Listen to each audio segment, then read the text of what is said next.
Welcome to the Red Roof Recovery Show, a program to soften the path of recovery from substance and behavior addictions. And you know what? It's not just about addictions, it's about life. I want to first thank Russell Allen Scott for writing this beautiful piece of music. It's called Greatest Bravery. It's such an appropriate theme song for this show as well, because it has taken a great deal of bravery for me to come out of the proverbial closet and start publicly speaking about my addictions to drugs and alcohol. But like I said, this program is about far more than addictions. It's about life and the messiness of life. That includes mental health disorders like addiction and how we can better manage those things in our life. My name is Tanya McIntyre. I'm grateful to have you here. I appreciate you spending the next 30 minutes with me as I share the experience that I have managed to acquire over the past dozen years that I have been gratefully sober. I use a variety of tools and techniques that I'll be sharing with you on each episode of the Red Roof Recovery Show, because there are literally hundreds of ways that you can approach life in recovery and managing life in recovery. And I think the key is to just keep looking until you find something that resonates with you. I often say to people, even when they're going to 12-step meetings and with the stigma that's attached around the anonymity and the God factor of AA, there are lots of meetings. Every meeting is different. I resonate with some meetings. I don't resonate with others. So it's the key, I think, is just to keep trying and find something that clicks for you. Certainly a key for me that clicked when it comes to managing my mental health disorders like addictions is acceptance. You will hear me talk about this all the time, how important it is to accept myself unconditionally, accept others unconditionally, and accept life unconditionally. And I'm thrilled to have with us on this episode of the Red Roof Recovery Show an expert in rational emotive behavior therapy. You have heard me talk about REBT all the time on these shows. And now we have Dr. Walter Matweychuk with us to share some of his insights around this topic of acceptance. I'm a huge fan of Dr. Matweychuk. I'm a little nervous about this. He's an American psychologist in Pennsylvania, and I listen to Dr. Matweychuk every week. He does a conversation hour on Zoom. I'm grateful to be in this era of digital technology where we can all be connected so easily. Dr. Matweychuk is a unique practitioner of cognitive behavior therapy, which has certainly been instrumental in my own recovery from drug and alcohol addictions. Dr. Matweychuk has worked closely with both Dr. Albert Ellis and Dr. Aaron Beck, two of the founding fathers of cognitive behavior therapy. Dr. Matweychuk, thank you so much for taking time out of your schedule to be with us. Oh, it's great to be here. I love talking about cognitive behavior therapy and REBT. So let's get cracking. You are so good at it, because when I join your conversational hours every Saturday, and I encourage people to do that, to go to your website, rebtdoctor.com, and sign up for your newsletter. And your website is just a wealth of information and resources. So people can sign up to join that weekly conversational hour, because I always learn so much from that. I've been a volunteer on the show, and I've sent some friends your way to be volunteers. And they have definitely come to some pretty significant aha moments. So, Dr. Matt, well, no, go ahead. It's my goal is to disseminate this useful philosophy, and when when people volunteer and discuss a real problem, not only am I helping them learn to apply this useful philosophy, but others watch and they learn from. So a lot of times I'll tell some of the people that I'm actively working with now, why don't you watch on Saturday? So you add a different perspective. When you're in the hot seat, sometimes it's hard to learn it as well when you're watching somebody else try to struggle with these ideas. And I love the fact that you do that you record the sessions and send them to the volunteer, because when I watched my session with you, it was a whole different experience than, like you said, being in that hot seat, because you're kind of like, cognizant of all the judgment coming from the 100 or so people that are also watching the session. Yeah. Well, the judgment that probably impacts people the most is the self-judgment that people tend to do. So when you're in the hot seat, so to speak, it's not so hot. It's really just a seat, and then you make it hot by saying, I have to do perfectly well, and if I don't do perfectly well and impress all the people watching, then I'm lesser of a person. So when you watch yourself, it can make it a little easier. That self-critical talk isn't happening. Yeah, let's talk about that self-critical talk. I often refer to the inner dialogue. I call it the committee in my head. It's just that negative narrative loop that just runs and runs and runs and never shuts up. And I talk about how rational emotive behavior therapy helps me to be aware of that narrative. I think awareness is the first step to progress. And then once I'm aware of it, I can make a cognitive effort to intercept it and feed it with more positive, helpful attitudes and beliefs. Am I on track doing that? Yeah, I think so, but I would put it differently. I would say that it's not so much that I'm encouraging people to insert positive attitudes and beliefs, but realistic attitudes and beliefs. So, for example, when we say I did poorly, I just was talking to somebody who said, I'm a failure and I'm depressed. And I said, well, it's true. The evidence shows that you have failed. You're not doing as well as these other people that you're talking about. But that doesn't make you a failure. So that's not, when we say I failed, that's not positive. That's actually realistic and a realistic assessment of things. But then when you go to I'm a failure, well, now you're negative. Whereas you could say I failed, yes, but that proves I'm a fallible human. Now let me rate it, my behavior, and then see what I could do about it and accept myself.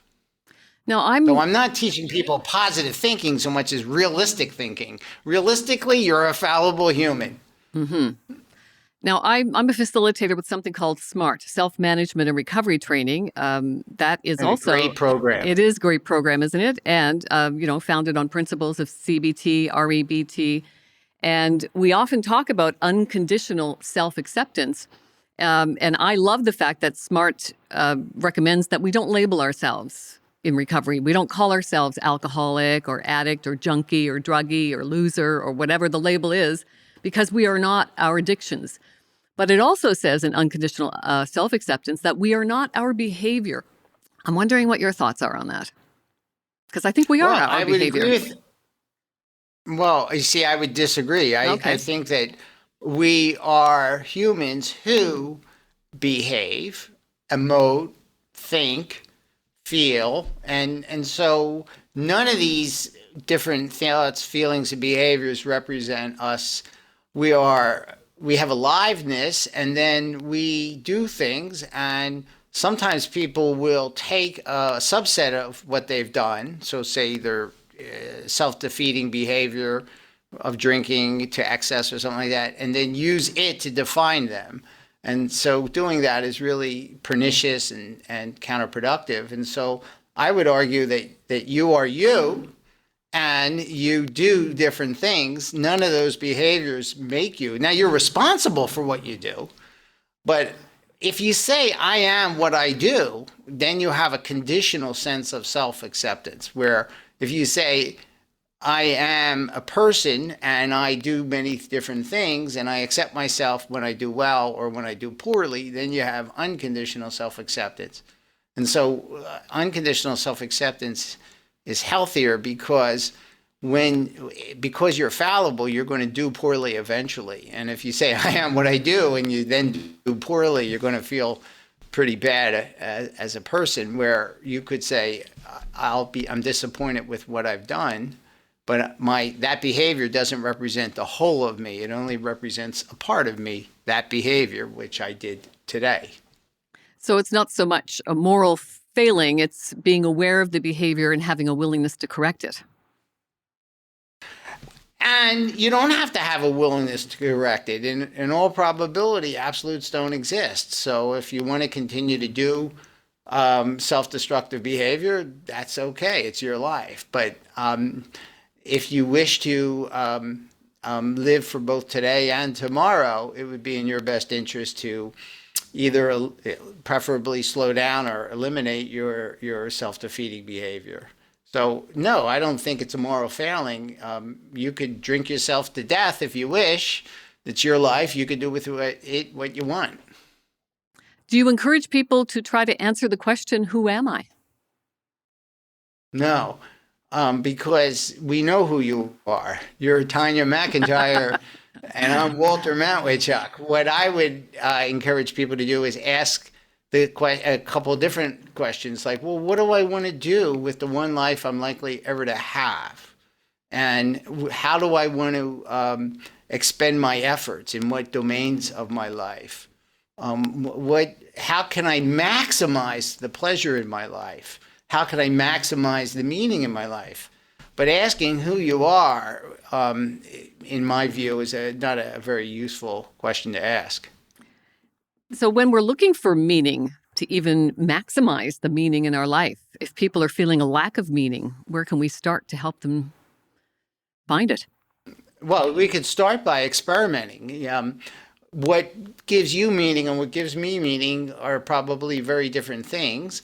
Although my guess is they're probably similar in our case, because you like talking about helping people recover from addictions, and I like helping people not only do that, recover from addictions, but also do other things, overcome depression or overcome marital problems, overcome problems of fears and self-limiting fears. And so the best way to find meaning is to experiment. And what gives a person meaning, like, for example, what gave Steve Jobs meaning and is different than what gives me meaning.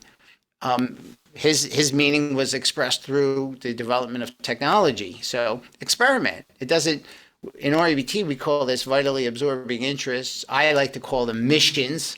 So I have a mission to disseminate REBT, the philosophy that I find useful.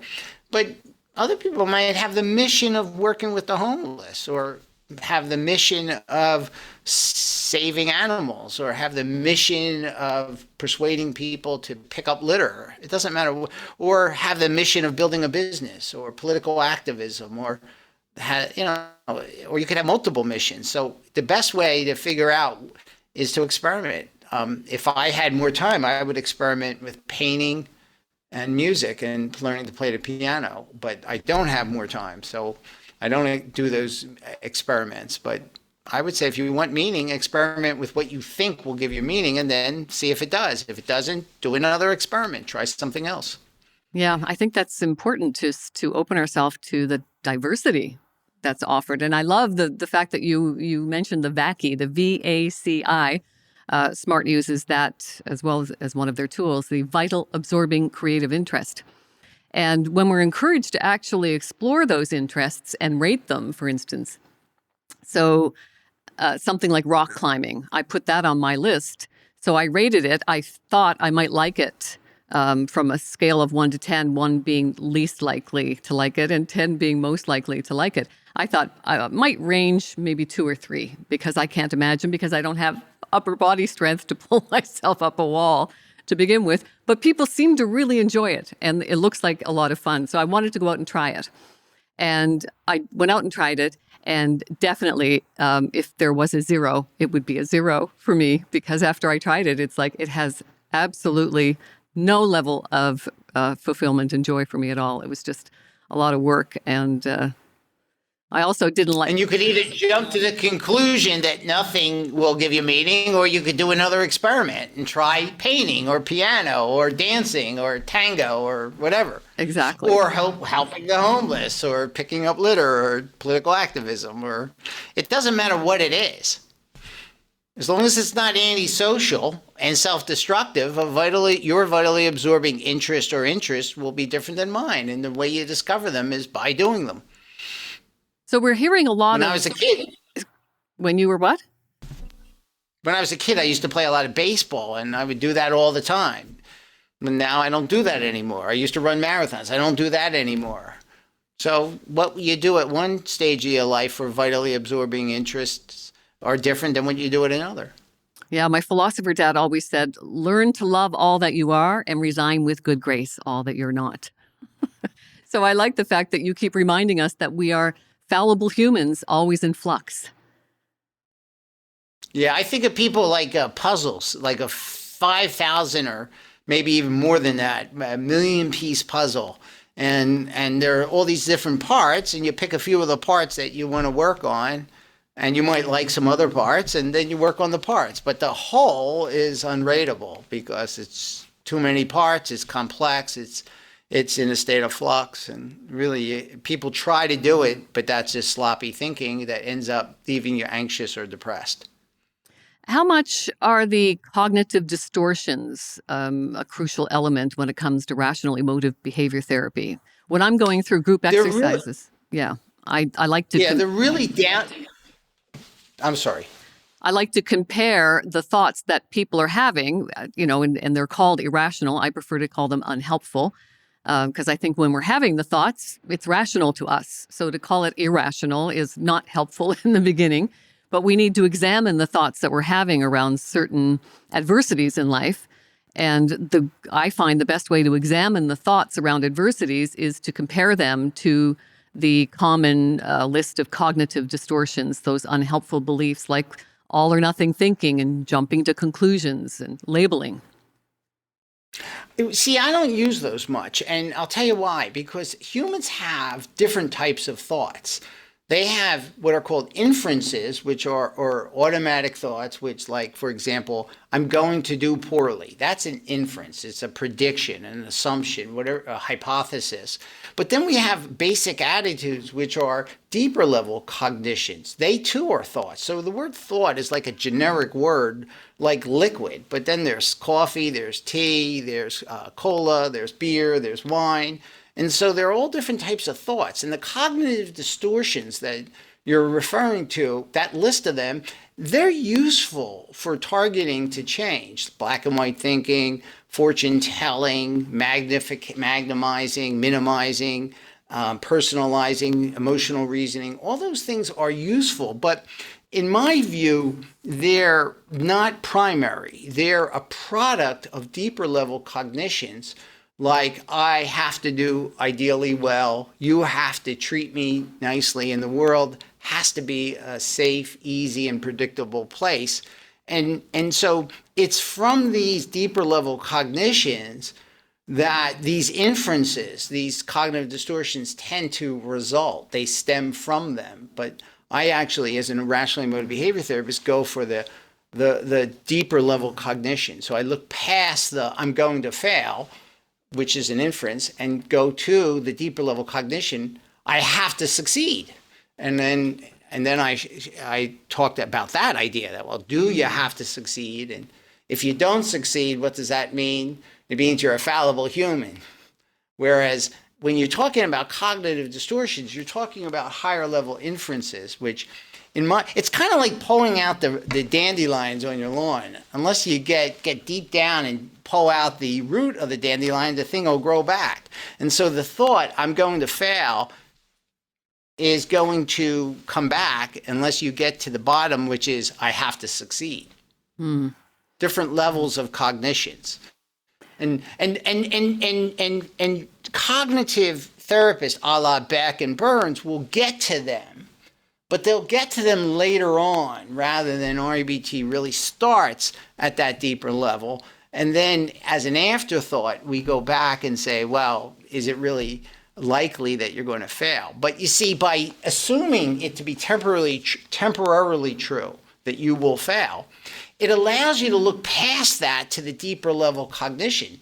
So I said to a man earlier today, he said, like my bad temper injured, probably damaged my daughter's development. I said, well, I don't know you very well, but let's temporarily assume that to be true.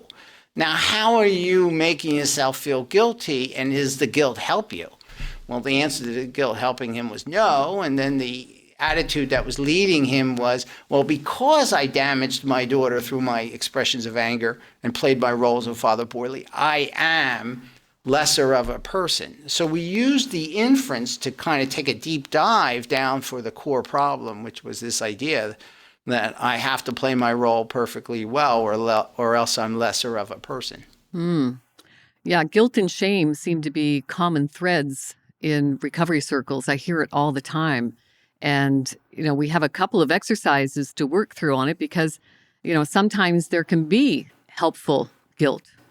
Not sure about the shame aspect, however, because... Well, I would argue you could use healthy guilt or helpful guilt and distinguish it from unhealthy guilt or helpful guilt. But I prefer to talk about remorse as being the healthy word, the healthy emotional state for acknowledging that you've misbehaved, maybe hurt other people, and guilt being the unhealthy version. But it doesn't matter what the label, it's the distinction between an emotion that helps you change what you can change, or an emotion that's self-condemning. And guilt and shame essentially are self-condemning emotions, whereas remorse and disappointment are self-helping, not self-condemning. They acknowledge that you've made a pratfall in the case of shame that's been publicly displayed, and in the case of guilt, that you've broken some sort of moral rule or some ethical rule. But remorse says, I've broken the rule, but I'm not a bad person. I'm a fallible human. Condemn the sin, not the sinner. Now, some models of recovery and therapy don't concentrate so much on the past because there's not a whole heck of a lot we can do to change anything from the past. So it's about starting from today and how we're going to move forward. Do you agree with that? I don't know. I think some stuff from the past needs to be sorted before we can take that step forward. Well, it depends. I think that what I would say, put it is this way, that if people are troubled in the present by events of the past, then it's important to talk about our current attitudes about past events. So the focus is on your present attitude about a past event, because what you're living in the present, but you're thinking about the past, and the way you think about the past can either allow you to have a healthy reaction to it or an unhealthy reaction to it. And so if you're having an unhealthy emotion about your past behavior or behavior that other people have done to you, like in the case of a person who's been abused, what we want to do is help you cultivate a healthy attitude in the present about a past event. So again, we're talking about a past event, but we're talking about it from the standpoint of our current attitude. So when people say cognitive behavior therapies talk about the present, I think they're being very vague. What I do as an REBT therapist is talk about current attitudes about either past events, present events, or future events. Because think about when you talk about the future. You don't know the future, but you're talking about your current attitude towards a possible future event. Mm-hmm.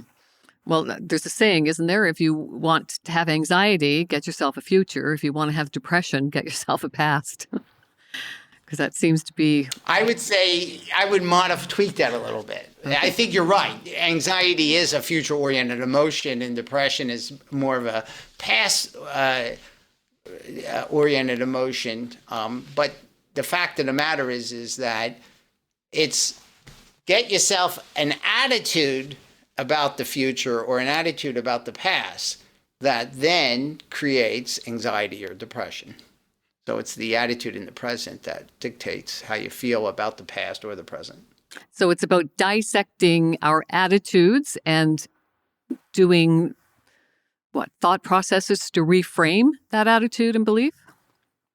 No, I don't like the word reframe, because that again suggests more of work at the level of an inference. Like, for example, if I said I'm going to fail, people could reframe that to I'm going to possibly fail. But what I'm doing as an REBT psychotherapist is going to taking a deeper dive and looking to cultivate a healthy attitude towards the possibility of failure. So I help people transform rigid and extreme attitudes, which lie at the core of disturbance, that's self-defeating, and teach them how to first identify those rigid and extreme attitudes, and then reflect upon them. Look at the utility, whether they're yielding good results or bad results. To look at the validity, whether there's evidence to support them or they're not supported by evidence. Look at their internal logic. And then through that process, which we call disputing, but you can call it whatever you want, transform the attitude, tweak it into a healthier attitude. So, for example, if I said to you, I absolutely should not have spent my younger years smoking lots and lots of pot, right? That was a waste of time and money, and I didn't use my younger years well, right? I could say to you, well, is that yielding you good results now? And the person might say, well, yeah, it's yielding me good results. It's making me feel guilty, and that's helping me change. And I would say, well, you could change just as well by acknowledging that you wasted time in the past and be remorseful about that and concerned about the implications for your health now. But you would get better results. You would get equally, or if not better results. And you could have the person look at the evidence that supports the idea that you absolutely should not have smoked all that pot. And people will say, I'll say, well, where's the evidence? And they'll say, well, the evidence is that I would say have gotten through school better, or gotten a better job, or I wouldn't have lost a marriage. And I say, no, that's not evidence that you absolutely should not have smoked all that pot. What that is evidence of the fact that it would have been far better if you hadn't smoked that pot. But you see, what people do is they think that what's better is evidence of what absolutely should not have occurred. And I always say to people, look, there's no law of the universe that says we have to do what's better. There is a law of the universe that says there's gravity. And so the universe permits us to not do what's better, but it doesn't permit us to violate the law of gravity. So you absolutely, when you say I absolutely shouldn't have done that, it's false to the facts. And people don't see that until it's explained over and over again. It would have been better had you not smoked all that pot, because maybe you'd still have that marriage, or you would have gotten through school. Fantastic. What a wonderful way to end this extraordinary 30 minutes. Dr. Matweychuk, thank you so much for your time and your expertise. Well, it's been a pleasure, and thank you for having me. And I hope you visit my website, rebtdoctor.com. Absolutely, we will. You can connect with Dr. Matweychuk through his website, rebtdoctor.com. And be sure to sign up to join his weekly conversations on Zoom. They are an instrumental part of my routine. They contribute greatly to my motivation to maintain abstinence from harmful substances and behaviors. I just love everything that Dr. Matweychuk does. So be sure to tune in 9 o'clock on Saturdays, and you can sign up at rebtdoctor.com. Well, thank you. Thank you, Dr. Matweychuk. Keep up your brilliant work. Thank you. Same to you. Keep up the battle. Thank you. My name is Tanya McIntyre. I want to thank you for being here with us today. You are an integral part of my recovery journey, and I appreciate you spending part of your day with me.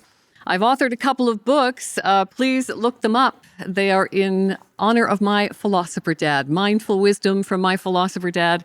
And my second book is Daily Wisdom from my philosopher dad. I set this one up like a journal.